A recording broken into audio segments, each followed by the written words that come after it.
সে আমাকে বিভিন্ন ভাবে পটাইলো, বিভিন্ন ভাবে পটায় সে আমাকে বলতেছে যে চলো তোমাকে নিয়ে ঢাকা যাবো।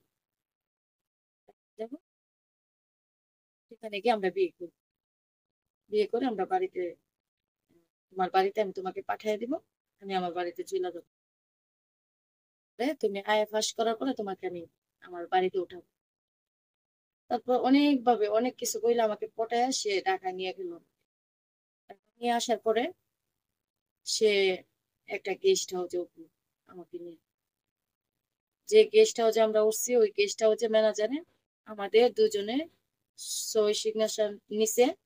সই সিগনেচার নেওয়ার পরে তারপর সে আমাকে বলল যে আজকে বিয়ে করব। তো আজকে বিয়ে করবো, তোমাকে বিয়ে করে তোমাকে বাড়িতে পাঠিয়ে দেবো, আর আমি আমার বাড়িতে চলে যাবো। তুমি যখন আয় ফাঁস করবো তখন তোমার আমার বাড়িতে উঠাবো। তারপরে আমি বলছি যে আচ্ছা।